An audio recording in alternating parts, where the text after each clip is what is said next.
came as a result of a phone call that we got from Texas, a guy named Marvin Zimler, who's a news manager from Houston. You might remember Marvin. There we go.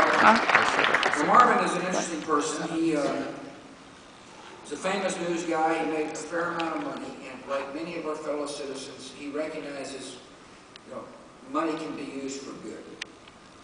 And he heard the story of 6 small businessmen in Iraq who had been horribly mistreated by Sadam Hussein, and he wanted to do something about it, and he asked, would I see them?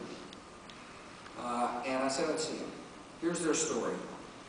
The Saddam dinar devalued, and the tyrant needed a series of scapegoats, and so he found small business people, non-political people, who sold dinars to buy other currencies so they could buy raw materials to make their products.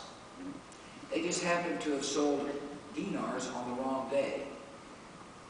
And he needed a scapegoat, so he found the 6 small business guys and he cut off their right hands and carved X's in their foreheads.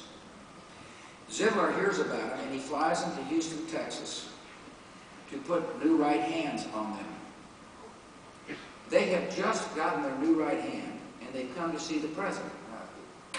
You can imagine the emotional roller coaster of these fellows. They had been, you know, 6 months earlier when Saddam had done what he did to them.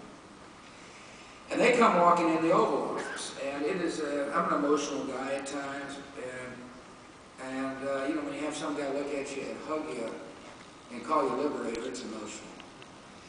The guy pulls out the Bic and he gets the hand right and writes, you know, a blessing to America in Arabic with his new hand. He's just learning how to use it. You know, I'll kind of feeling how it goes. What a contrast between a society in which somebody gets summarily plucked out and gets their hand cut off, and a society where a total stranger fits in with a new hand.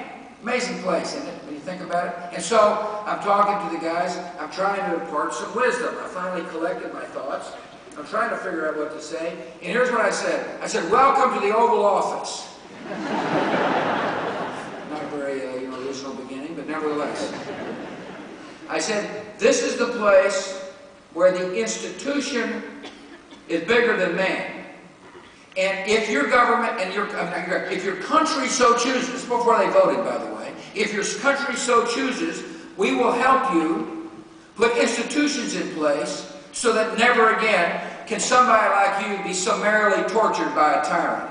And that's the hard work we're doing, and that is the lesson of the greatest office on the face of this earth, an office which I am proud to hold and proud to work with you, and as we represent our country. God bless.